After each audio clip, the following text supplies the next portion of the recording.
welcome to another episode of Spielberg. Today I have a full panel with two from Smoking the North, Matt Hello, sir. Spin from the Wheel, and Ryan. How are you guys doing today? Very, very good. I'm doing pretty well. Had a nice, relaxing day with my girlfriend, so it's just been cool. Work, and tooth pain. Yay! But I'm surviving. I just gotta learn not to hit my teeth together. That's an issue. Mm, yeah, it sounds painful. Yes, sir. But hey, we're talking with directors, movies. What else is better? Right.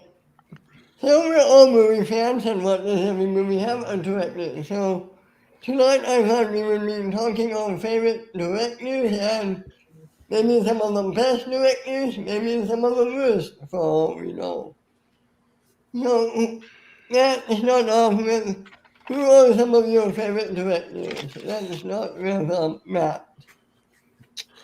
So I'll give you two right off the bat, and they are two who don't have as many films under their belt, but two, for one of them, their two most recent films made a large impact on me, and the other one, he's just all of his filmography is great in my opinion, and that is first off John M. Chu, who directed Crazy Rich Asians and The Heights, and secondly is none other than Ryan Coogler. So,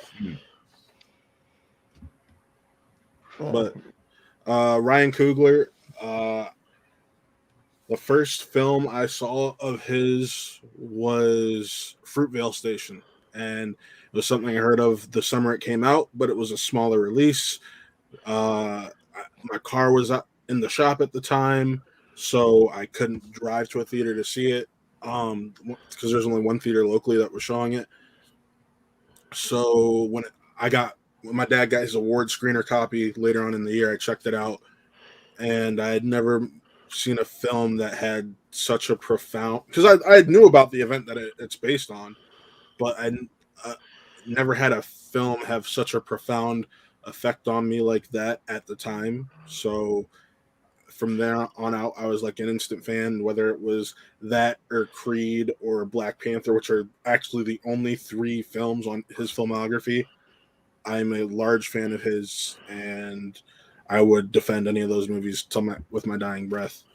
John M. Chu is just a brilliant filmmaker who knows how to keep you excited, knows how to use camera work and visuals on top of directing actors. Sure, did his career start off rough with the Step Up films and then G.I. Joe Retaliation? Yes, Gotta but start somewhere. exactly. But Yeah, at the start same from time, the top. and that's where I was about. That's where I was about to go. It's all about getting your foot in the door, and then eventually getting to those projects you want to do, which he definitely did with these last two. So, How about you, Fritzy? Do you have some favorites? Another one, a bit like Matt. Very short filmography, but made an impact, and that would be Taika Waititi. yes. Yes. This guy knows how to nail emotion, and knows how to nail comedy, and not lose one or the other. There's a perfect balance, even to a very high end, big visual spectacle like a Thor. You got movies like Ego and the Shark. You got movies like sorry, my head. Hunt for the Wilder People. And for the Yep. Wilder People, What Do We Do in the Shadows is probably one of my favorite satire dark comedies out there. There's something unique about his perspective, and hell, even what he did with the Mandalorian. Or Thor You can Ragnarok. yeah, you can tell it was a Taika Waititi directed episode to put his stamp on just the banter between two stormtroopers is mind blowing to me. For me, I cannot wait to see what he does in the next 10 years, because he's the type of guy you can pitch any type of genre, and I think he's gonna put his stamp into it, and you'd be like, hey, that's a Taika Waititi movie. Yep. Did Yep. you read the interview with him? Just from like I think it was yesterday with IndieWire. He talked about his Star Wars film, and then kind of how he likes to approach his films where he likes to do something smaller, then something larger, then back to it, the smaller stuff. No, I didn't read it, but I'm not surprised. He seems to be afraid of nothing, right? Yeah. And my other director is someone who, Rare is a movie that makes me speechless and gives me this shell shock, and that would be Old Boy from Park Chan Wook. Park Chan Wook is one of the most disturbingly artistic directors that not a lot of people know. They know Old Boy, but they don't know Thirst. They don't know his Revenge sequels, which is simply for Mr. Revenge and Mrs. Revenge. Uh, he has such a poetry to his filmmaking, but is able to make you feel so uneasy. And at the end of his movies, you go like, "What did I just watch? What happened?" And he's definitely one that people should know about more. How about you, Brian? Do you have a favorite or two? For Anyone me, you? I'm surprised this hasn't been mentioned, but Steven Spielberg. I mean, this is one of the most iconic directors. Directed one of the greatest films on E.T., Jurassic Park. I mean, those are E.T.'s in my top favorite films of all time. Another director, Robert Zemeckis. Mm. Another I'll probably say underrated director. I mean, most people don't really talk about that much. He made like some of the greatest films, like Who Framed Roger Rabbit, to this day still holds up, and possibly my favorite film of all time, Back to the Future. Mine too. I mean, I think you're forgetting what's arguably his best film in Forrest Gump, but I'll let Yes, that slide. exactly. And can't forget about his science fiction one, Contact. Yeah. Yep. Mm. I think part of the reason people forget about Zemeckis is because over the last 10 or so years, the films he has chosen to make haven't been the greatest. So there's kind of like his name's not as shiny as it once was. Where Spielberg, even though they're not the Spielberg films we're used to, they're still good from a different standpoint. So Yeah, Yeah, I I mean, mean, yeah. he invented the blockbuster, right? Like, there's something we keep saying. The '80s has you can't compare the '80s compared to any other decades when it comes to big blockbuster movies. And Spielberg is definitely one part of the not to blame, but to say this is why the '80s was so good. realistically, you got to take it back to the late 70s because that's when Mm. Jaws came out, which was the initial blockbuster. Then he's producer on Star Wars, the next really big blockbuster. So There you go. It's all interconnected. And George yes, Lucas, Robert Scorsese, Spielberg, they were all in the same like rebel class of people who wanted to push cinema. yeah. And see, part of the reason I like Brian, you're like, I'm surprised no one's mentioned the. Before I got into the, yeah, of course I'm going to mention this guy, these people. I was trying to get to the Oh, I see. I low, see. yeah, because these are people who have had these long, storied careers that you can do a deep dive on, and they have, in the case of Spielberg, a movie coming out later this year in the West Side Story remake. Mm. Who, like, it's that kind of stuff that people are like, oh, I don't know how I feel about Steven Spielberg doing West Side Story. I'm sitting here, I'm like, that he's gone on record talking about how that's his favorite film of all time, this, that, and the other. This has been a passion project for years. So I trust him to do something like West Side Story because he's going to take the utmost care with it. Yeah, and also he demonstrated it. He can do more than just blockbuster, right? He can do very serious or very tough subjects like Schindler's List. Warhorse. Schindler's List will always be engraved in my head. I remember watching it for the first time, being so moved that I was speechless, and especially the scene where with the kid, just the only part where it has color is that moment with the kid, and the little choices he makes like that really makes an impact in the movie. Yeah. One of my favorite directors is more recent, James Mangold. He directs Yeah. every time he directs. It's incredible and great. In my opinion, he directed the best comic book movie, if you can even call that, is Mm. Logan. Mm-hmm. He just See, I wouldn't takes even call him Mangold and recent. he directs the hell out of it.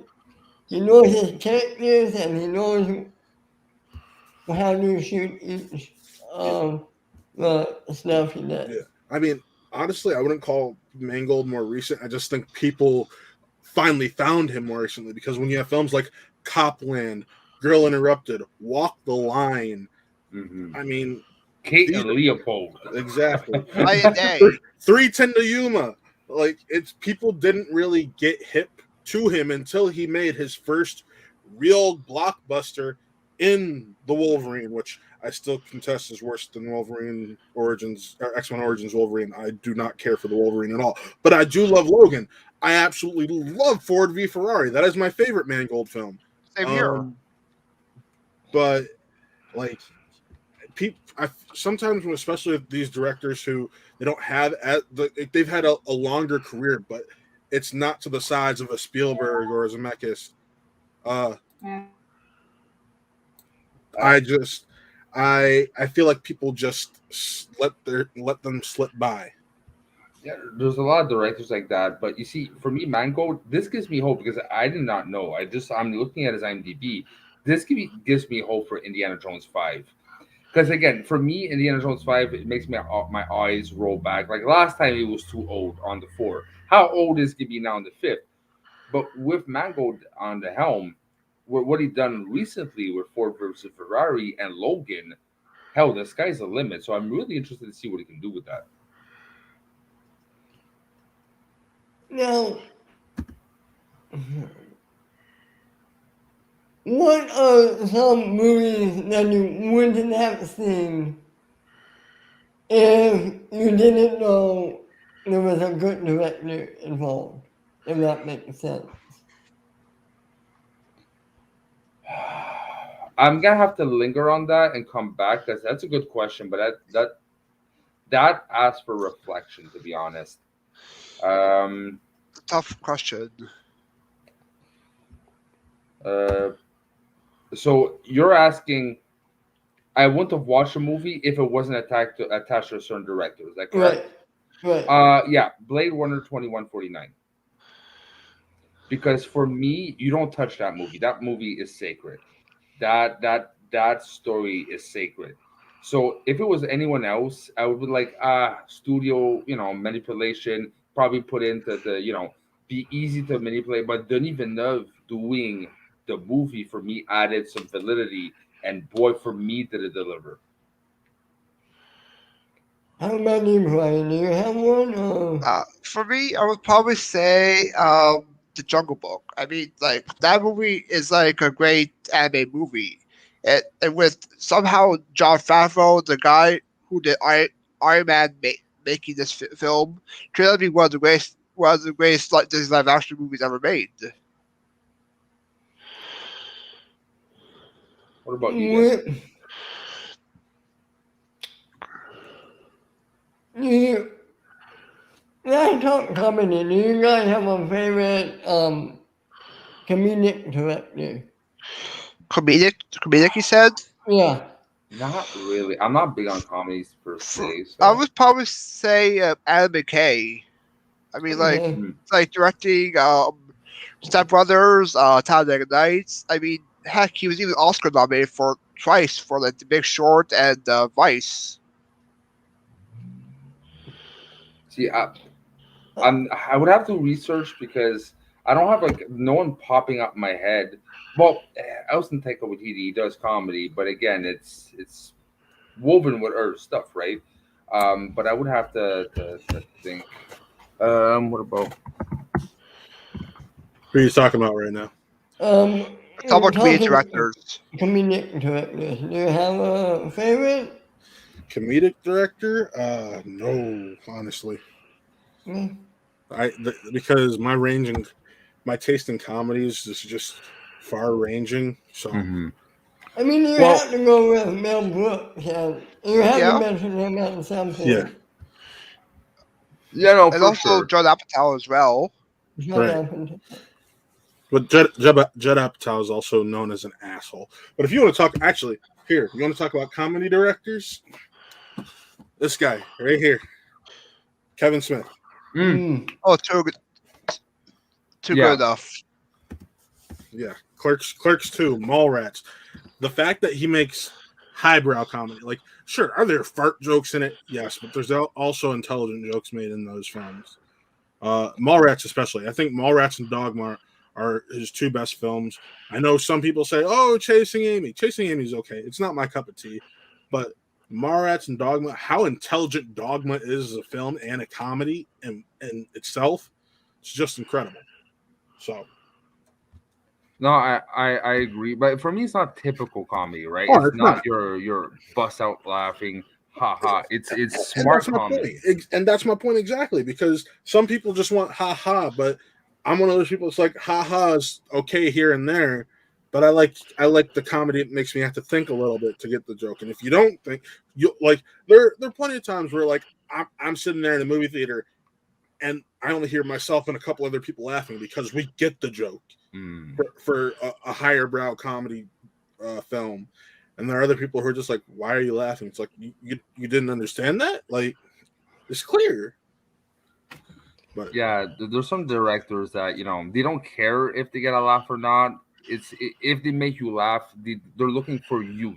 They're not looking for the whole audience. They're looking for specific people. yes. Another one mentioned is John Hughes. I mean, one of the most iconic directors of the 80s. I mean, but John Hughes, while his films were comedy, I think he's a perfect example of the highbrow comedy, because once again, it's not like he's sitting there trying to get straight up laughs from you. He's Breakfast Club, one of the greatest coming of age comedies of all time, completely highbrow comedy.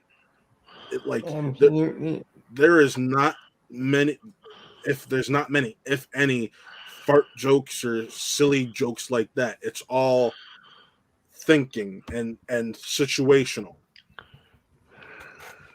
And yet another good example of that is, I don't know if you can count him, but Steven Soderbergh, the guy Yes. behind Ocean's Eleven.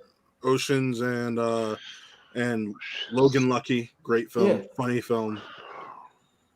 Talking about highbrow comedies, for me, Wes Anderson is one of them. Yes. Grand Budapest Hotel and Fantastic Mr. Fox is such a very specific comedy. It's so offbeat, it's so weird, and yet so charming at the same time that it doesn't draw in the big laughs, but it makes you chuckle through the whole time and enjoy the movie. For me, Wes Anderson is one of the best.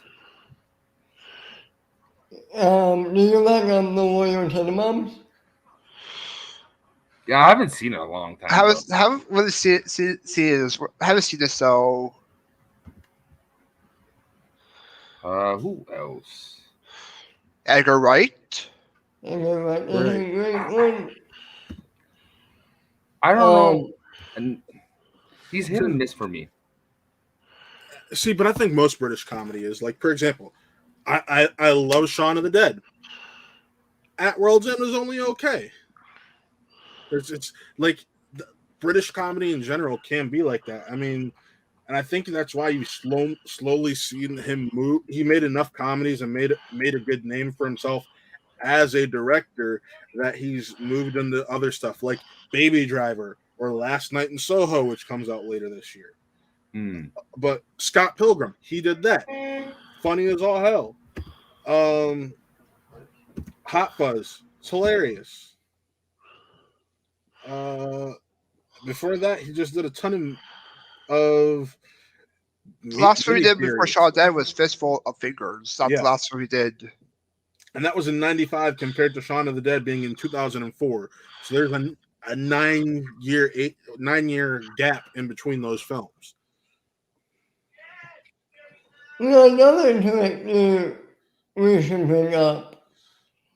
Say what you want about his personality, but Christopher Nolan. He's hit or miss for me. I mean, some films are good, some films don't really care for from him.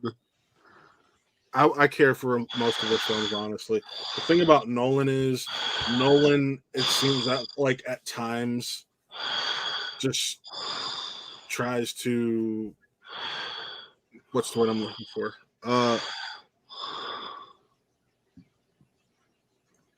He tries to be smarter than he is in his films. I guess is the best way to put it. I wouldn't say that about his later films, but like I've been watching some of his early films, and they're easier to digest, like The Prestige, or Memento, or Insomnia. Those are good, right? Yeah, no, I'm talking about like Yeah. per example. I do love Tenet, but he is trying to be smarter than he really is in his crafting of that film. I do love the film. It's probably one of my favorites compared to other people. But like a more recent example, that a film I didn't care for as much, and I thought he was trying to be too smart. Interstellar. Yep. Yeah. I've seen that once, and I yet to go back and see it all the way through. Same here. I was like, okay, this was fine. This is not what everyone made it out to be. I never need to watch this again. Granted, now I have a side gig where I have to watch films like that again. But it is what it is. What's the other guy's name? The one who did Blade Runner 49. Who made what? Denis Villeneuve. What do you guys think of Denis him? Villeneuve. I love Denis Villeneuve. That is a director, like, he makes high thinking films. Arrival is great. Blade Runner is great. All right. I am really can't wait for Dune. Sicario is phenomenal. Prisoner, like, there's a lot of his films aren't what Blade Runner and Dune and Arrival are, because he does have films like Sicario and Enemy and Prisoners as a part of his filmography. And he was actually on my list, so I just came in. I heard that you said Denis Villeneuve, right? Yeah. Yep. And for me, it's kind of funny because he comes from the butt fuck of nowhere in Quebec, the same province as me. He comes from Trois-Rivières. Nothing comes out good out of Trois-Rivières. It's like it's bad. Okay, Trois-Rivières is not ghetto, but it's close. So to have something so high caliber coming out of there is mind-boggling. One movie, if people haven't seen, is actually a French-speaking movie. It's called Incendie. It is 2010. Yeah, it Yep. is.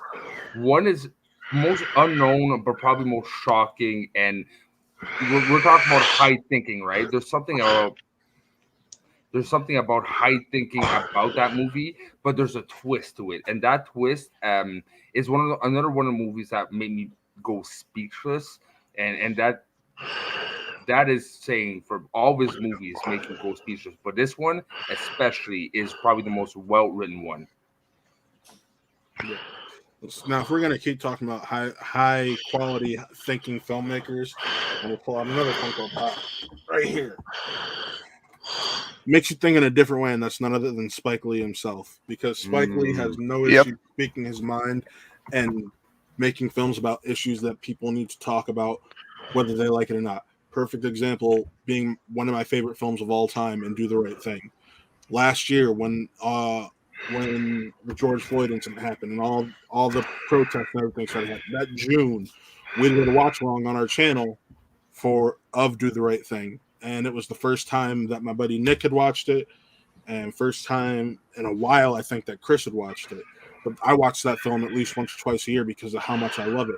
Even Black Klansman, he remade Old Boy. There's films like School Days. She's got to have it. Malcolm X, a biopic, but still makes you have to stop and think. His filmography does have a purpose, but it's also it's basically bringing Black issues to a forefront that people don't want to acknowledge and talk about. Even hell, The Five Bloods. There's a good portion in that. There's a good portion in that film where he's having the guys talk about how they were treated after they got home from Vietnam and all of this, and it's just like, wow, they really just got discarded and not cared about and everything. So yeah. Another one I want to mention, and again, not a lot of movies, but what he does usually succeeds, and that would be James Cameron. Again, I mean, like Avatar, just okay. Yeah, but Titanic, Terminator, Yeah, Aliens, Terminator 2. yeah, I mean, he's got one big visual blockbuster, but for the rest, like, name me other movies, Matt, that he's done, and try to see if it's not a blockbuster. Piranha 2, that was like his first one. True Lies. That was about The Abyss, True Lies, like Titanic. He's done documentaries. That's but realistically, Terminator, blockbuster, one of the first blockbusters. T2, blockbuster. Aliens, blockbuster. True Lies, blockbuster. Titanic, arguably biggest blockbuster of all time. Yep. Then it's documentary, TV series, documentary. Yeah. Avatar. So, I mean, when you look at his filmography, he's got nothing but hits. Mm-hmm. Everything has been a hit. So, yeah, and not just a hit. There's certain movies that are a hit, but you kind of forget about them after a while. Like, yeah, Terminator 2 is still being referenced. Aliens is still being referenced. Titanic is still being referenced. They're not only are they still being referenced. Yeah, and that's the thing. Yeah, but still, they not only are they hits, but they are social phenomenons. They influence pop culture. Can't agree with you anymore, the Frenchie. I mean, like, his next film is next year. Avatar 2, then Avatar 3, then 4, then 5. Yeah, he has a documentary that looks like is coming out before that, but other than that, it's the next. Only Avatar 2 and 3 are confirmed. Apparently, the box office on that will decide if 4 and 5 get released, if I remember correctly from a report from last year. But he's also got a film announced called The Informationist. So whenever that will see the light of day. Do we really think Avatar 2 is coming out next year with everything going on? Yes, because it's scheduled for December release, which means it has a full year for things to more than full year. It's got 16 months for things to clear up. Mm. But I do agree with Ben. It's like a normal movie, maybe. This is such a big visual thing that I wouldn't be surprised being pushed back, but I'm not thinking like 5 years. If it's getting pushed back, maybe a year tops. That's it. So 2 is done filming. That's why it's going to come out next year. Okay. 2 and 3 are both done filming. They are just in post-production.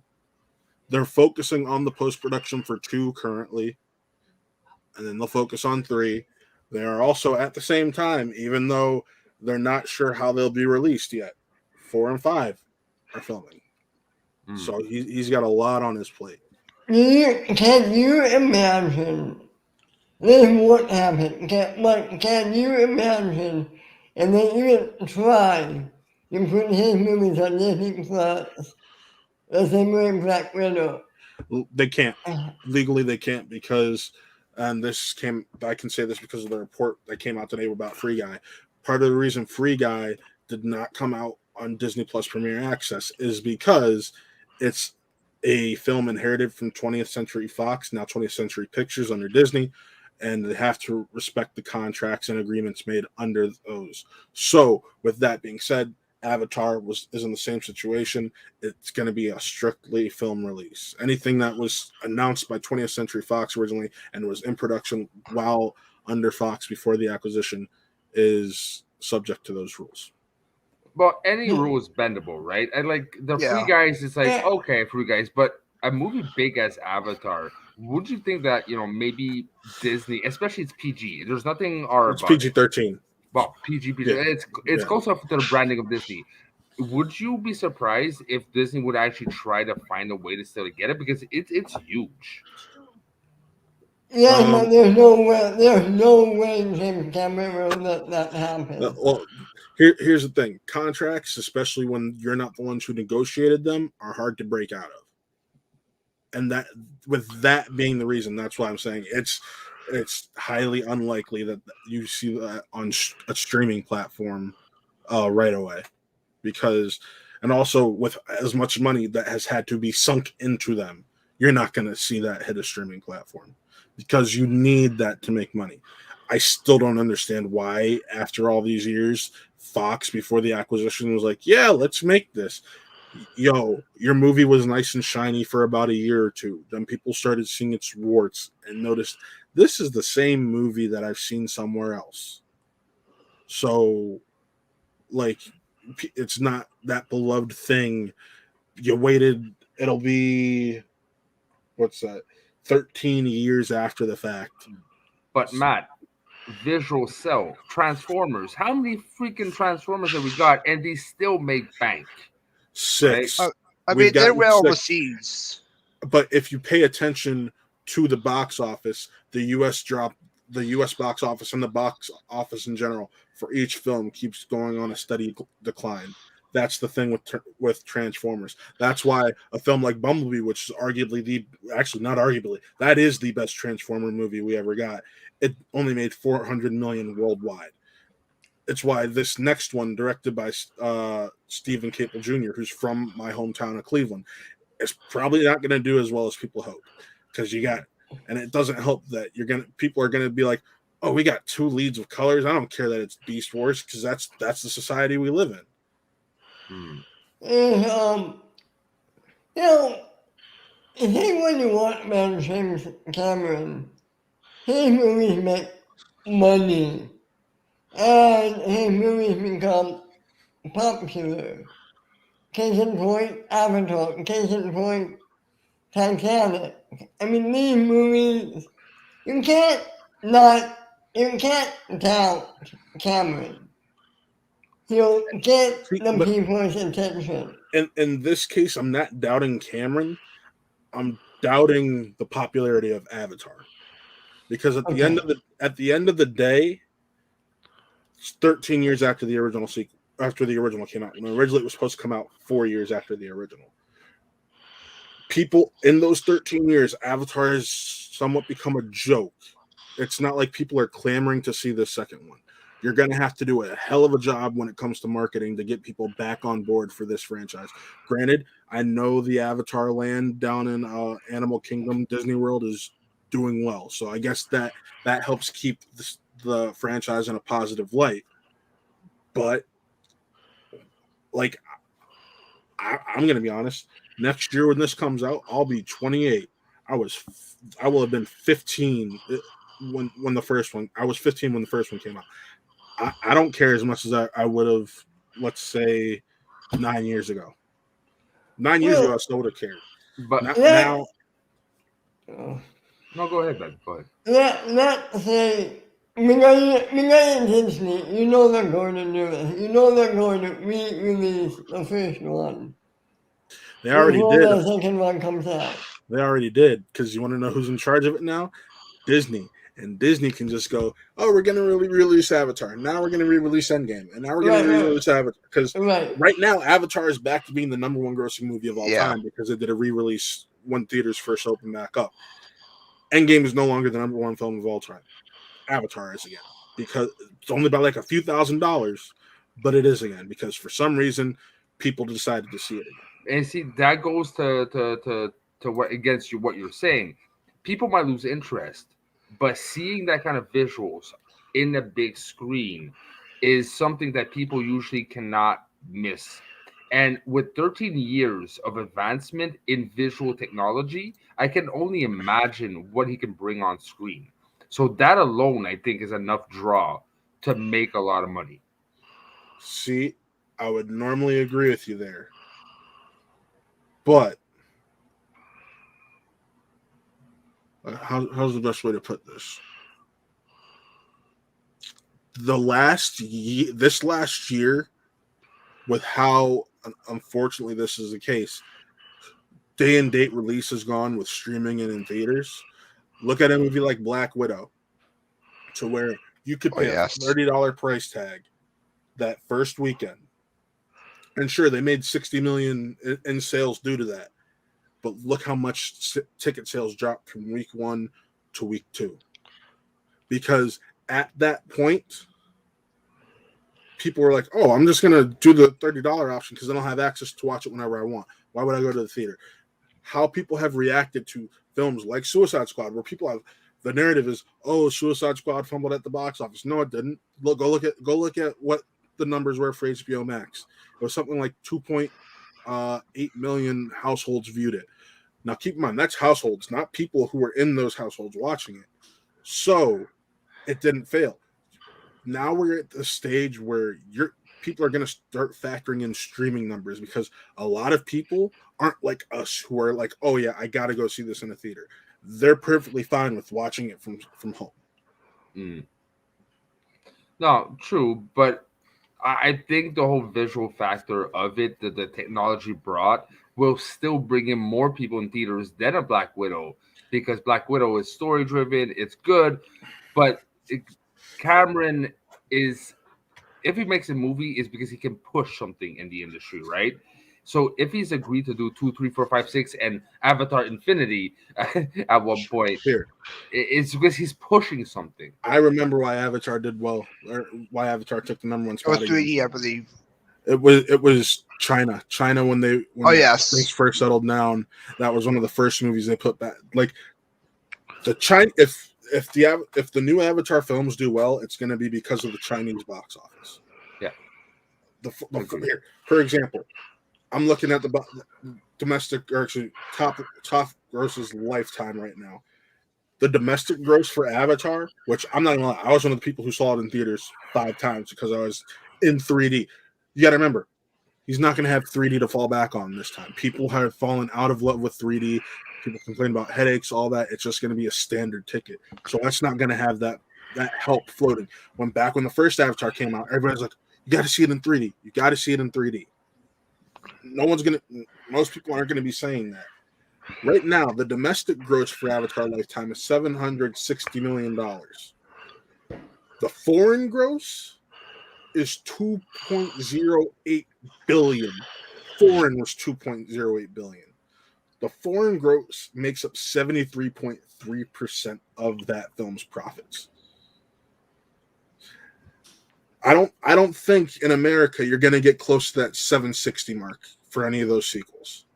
So, do you think the worldwide box office can come back? Because I agree, the American probably not, but where in the world the whole streaming thing is less of a factor because they don't have HBO Max and stuff. They have the cinemas, right? Well, it depends, because there are places that do have the Disney Premier access. Like I'm pretty sure in the UK they have that. I have a buddy who lives there. Boggs of the Ultimate Throwdown Show.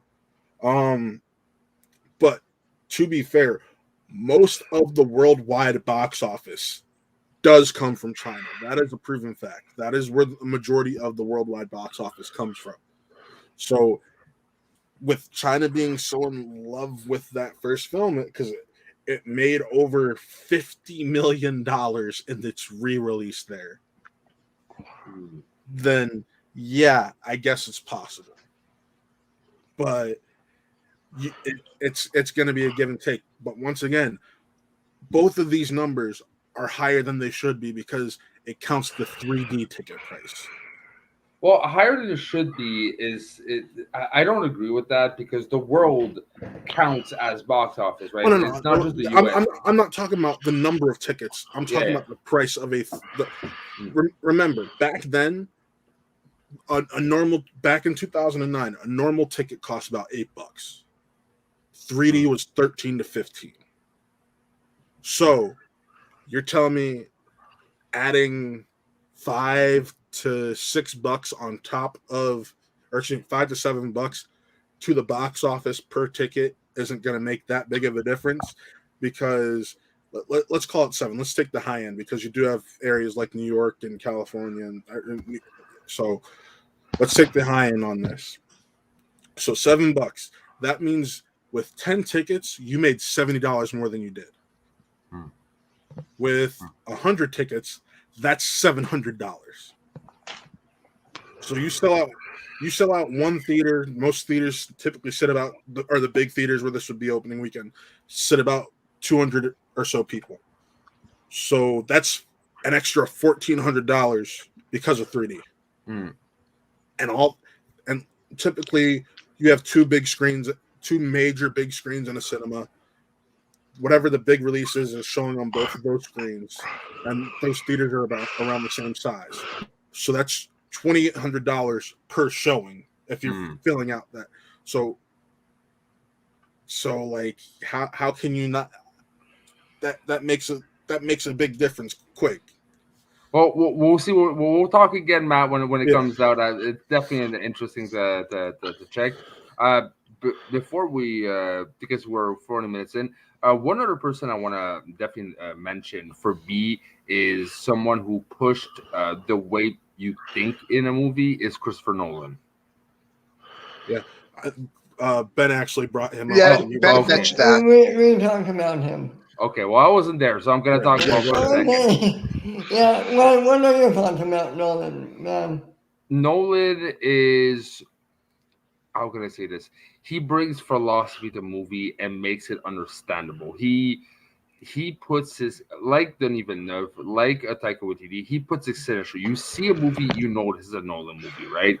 You know that this is going to be something that, might not be the most loved like Tenet, but even I enjoyed Tenet for what it was. But he always brings an angle that most people would never think of. My favorite movie will always stay The Dark Knight. What he did for comic book movies is beyond amazing.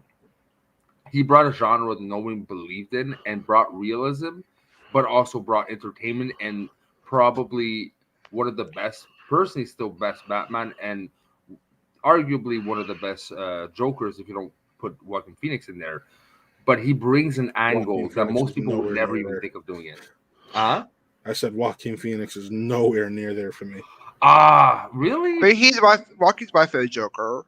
He's up there for me. Like the nuances he brings, holy shit. I don't just look at movie Jokers. When I talk about Joker, Joaquin Phoenix is middle of the pack when it comes to that. He's nowhere near the top because number one is always going to be Hamill. Number two is going to be Ledger. Number three is going to be Jack. Number four is going to be Troy Baker. Number five is going to be Kevin Michael Richardson, and then number six is Joaquin. So he makes the bottom list. No, because there's Cesar Romero. There's a couple other people who have done Joker here and there. It's just I know I hate to open up this kind of worms.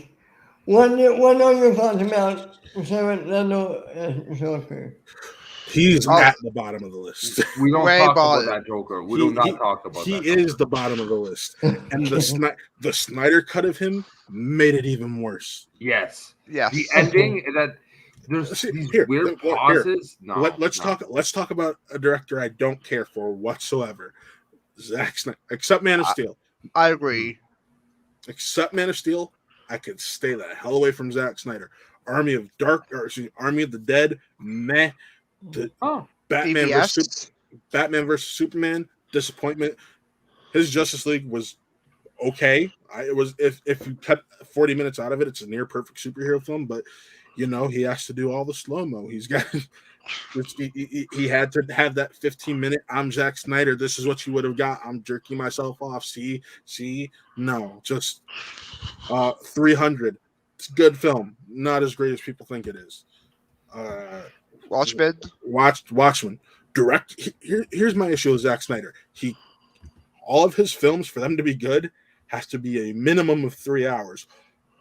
None of his stuff, besides Man of Steel, fits into the typical screen time of a film. Like Batman vs Superman, Snyder Cut. That missing 30 minutes makes that a very good film. But it's a 2.5-hour movie without those 30 minutes. And they needed him to cut it down. And the stuff that got cut out made the story less. it's more up and down instead of a straight shot, which that's stuff that hurts, because if you cut something out of a movie and it takes away from the viewing experience and makes it harder for your audience to follow, then what's that say about the movie itself? Now, I gotta leave soon because, to be honest, it's getting painful in my head. But before I do, the last person I want to mention is Sam Mendes. For me, Sam Best Mendes, James Bond movie ever directed. My favorite Bond film. Yeah, and not just Bond. I mean, American Beauty, Road to Perdition, Jarhead, Skyfall, and 1917, which was mind-blowingly awesome. Should have won Best Picture. Seriously. So I want to leave with Sam Mendes. Thank you again, Ben, for having me. I'm probably going to lie down and die right now. Feel better, man. Feel better.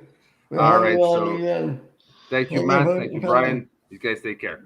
Take care, Frenchie. Yep.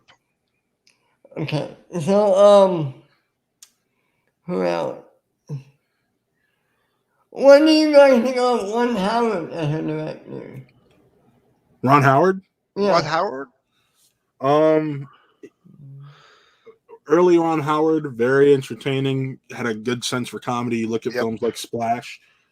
Later Ron Howard, mixed bag. I personally love Solo: A Star Wars Story. But Same here. Then you have that film he did with Chris Hemsworth and Tom Holland. Oh, yeah. Heart of the Sea or something? Heart of the Sea, which is basically a Moby Dick movie. I quite enjoy his take on the Grinch. Yeah, the Grinch is what it is. Some people love it, some people hate it. I'm somewhere in the middle. There's the trilogy with Inferno, Da Vinci Code. That had 1.5 good films. Apollo 13. Apollo 13 is fantastic. A Beautiful Mind is great. Did Ross Nixon is great. Rush. MTV or The Truman Show? Or did he do neither? Neither. Okay. Oh no, he did EdTV. EdTV. Yes, he did EdTV. Another one of his Parenthood.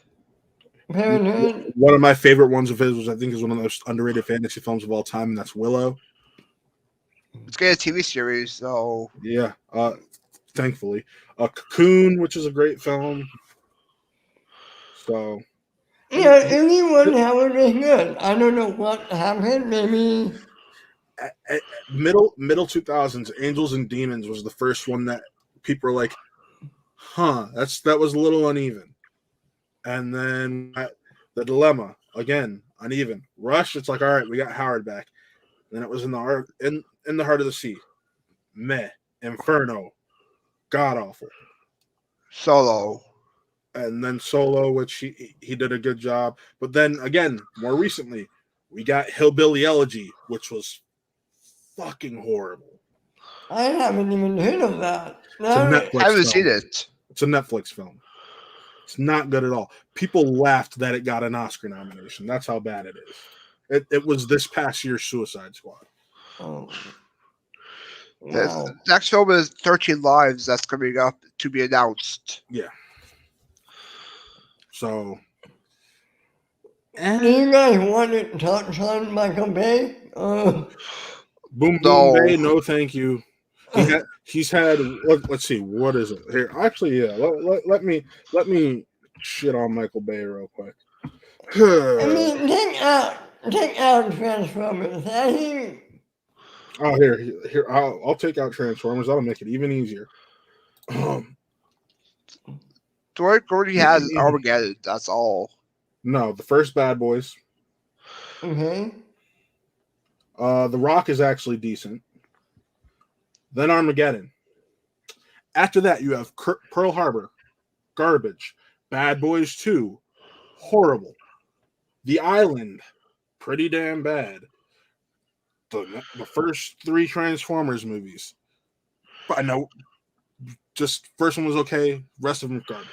Yeah. Pain and Gain, surprising little flick, but he went too much on the comedic side for something that's based on a true story. That's what I heard. Yeah. Then you had Transformers: Age of Extinction, which that and The Last Night are arguably the two worst Transformers movies ever made. 13 Hours was okay. 6 Underground on Netflix was bad. So let's see. We named 1, 2, 3. We'll give them the first Transformers. 4 Pain and Gain. I'll give it 4.5 good movies out of 1, 2, 3, 4, 5, 6, 7, 8, 9, 10, 11, 12, 13, 14. So 14 movies, and about 4.5 of them are good. What doesn't add up. Yeah. So how did he? It seems like he's finally not getting work these days, man. For a period, he was. He's working at Netflix. That's the thing. His next 2 films are coming out through Netflix. So that's Ambulance and Robopocalypse. He did 13 Hours. 6 Underground was the start of his Netflix deal, and that did numbers for Netflix because hey, we have all these actors that people actually like and care. Or excuse me, it was Ryan Reynolds. They had Ryan Reynolds. So people are going to watch it because Ryan Reynolds. There's Dave Franco. There's Corey Hawkins. So people are going to watch it because you have names people recognize, and it's an action movie. Doesn't mean it's good though.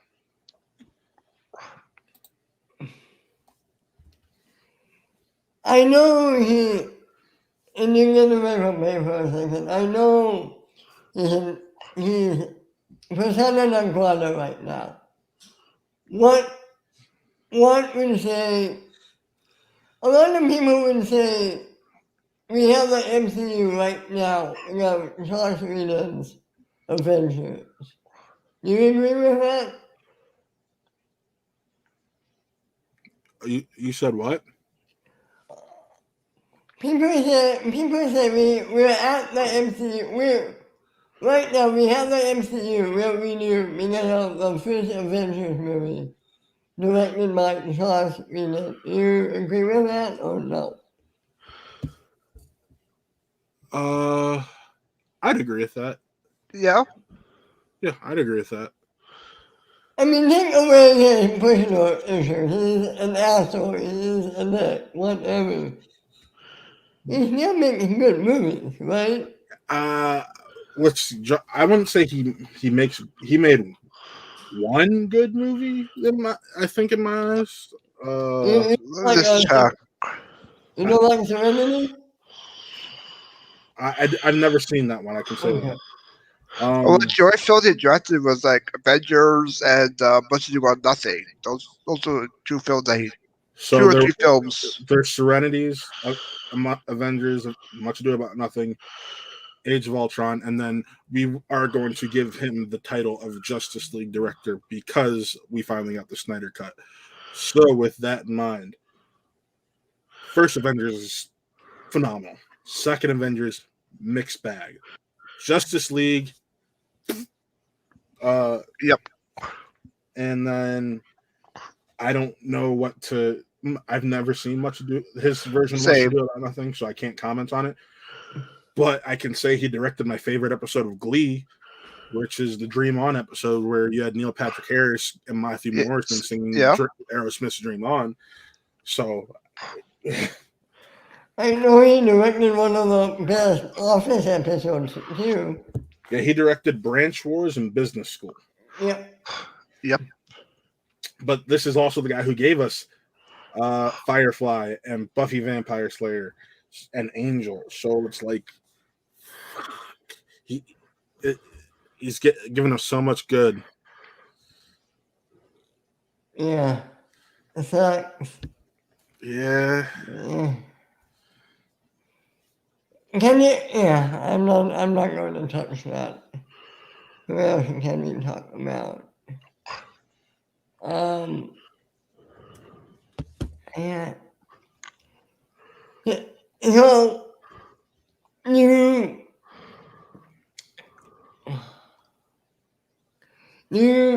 of your favorite directors have a bad movie that really surprised you how bad it was? I mean, Tim Burton has some good and some meh films. I'm trying to think because normally when a director has a bad film, I try to wipe it from my mind. Because I will say this: I'm that kind of person to where I don't care if they're my favorite director. If I didn't like the film, I'm not going to own it. So if it's not in my film collection, Okay. Okay. I don't. Yeah. I'm not thinking about it, so I kind of forget about it until like say I'm writing questions for the FCL or I'm studying for a fan league match or something. So Okay. We would be remiss if we didn't bring up one of the most an incredible director in Mel Gibson. Say what you want about his personal life, he's an incredible director. let's see. I'm trying to let me bring up his films real quick so I can think of all of them. Everything from Braveheart, Braveheart, Hacksaw Ridge, both great films. Apocalypto, slightly underrated but great visually. And I've never watched Passion of the Christ because I was 10 when that movie, or 9 or 10 when that movie came out. I'm an atheist. I have no desire to watch it now, and I wouldn't have wanted to watch it back then. So Same here. But Hacksaw Ridge, talk about an incredible movie in the last few years. yeah, it's hard to think that movie's about to be 5 years old. Yeah. Really? 2016. Shit. But I think that's one of those films that it's just carried by an incredible performance by Andrew Garfield, and that's why Andrew Garfield as an actor is partly why I'm looking forward to his next film, Tick Tick Boom, a adaptation of Jonathan Larson's first musical before Rent. Rent is considered his music. Rent is his only on Broadway musical because he died the night before the opener. But Tick Tick Boom was an off Broadway show he did that's slightly based on his life, and I am anxiously awaiting that. I felt like Andrew Garfield was a better Spider-Man than his movies were. But I just No, I agree. I think I agree with that. like. But For me, Tobey's my Spider-Man. I'm not saying who's my Spider-Man. I'm just saying like he outacted his movies. Those movies were only as good as Oh, I they see. were Yeah. because of how great Andrew Garfield was as an actor. But him as Eduardo Saverin in The Social Network, where everyone kind of met him for the first time, that's where it was just like, oh, okay, this kid's going to be something special. And when you have a director, another good director, Fincher, Yes. Yep. he brings out great stuff. You guys have a favorite Fincher movie? Probably Gone Girl. Let me see. Because Gone Girl's up there. I remember seeing that like right before I started dating this girl, and I was like, I don't know if I want to get into a relationship again. His Alien movie is meh. But honestly, Fincher's favorite movie of mine would probably be Social Network or Gone Girl. Or Zodiac. Zodiac I haven't seen in years, so that's why I'm not even thinking about it. But like some people say Fight Club. I watched Fight Club once, didn't get the appeal of it. Seven is fairly good. Alien 3. Ugh. See, here's the difference. David Fincher is what Michael Bay could have been. He was the guy who I'm going to do all these music videos and shorts and whatnot, and then get into filmmaking. But he made smart decisions, like Seven, like The Game, like Fight Club, and all of that stuff. Michael Bay did not. No, he did not. He made explosion after explosion after explosion. That's why his nickname's Boom Boom. Okay. I think one director we'd be remiss not to talk about is Quentin Tarantino because Yep. he makes great films. Although the man thinks he's black, he makes great films. And the stuff he always puts out into the media might not be the best. Like the other day, what the comments he made about his mother. I understand why you feel that way. You don't have to tell everyone in the world that that's what you decided to do. I missed something. What did he say? So he talked about when he was younger and he started writing his movies, and his mom asked him, "Is he going to get a real job? Because this writing hobby of his isn't going to go anywhere." So he's like, as soon as I made my first, as soon as I hit, I decided I was never going to do. I never bought her a house. I never bought her a car. I never did any of that stuff. I helped her get out of tax issues once, and that was it. She's never going to see a dime from me. I was like, I get it, but why are you making this public? Yeah, like it's not. I keep hearing shit. Yeah. Wow. Okay. It's Do you just have like, a favorite? Do you have a favorite Tarantino movie? For me, it's Once Upon a Time in Hollywood or Pulp Fiction.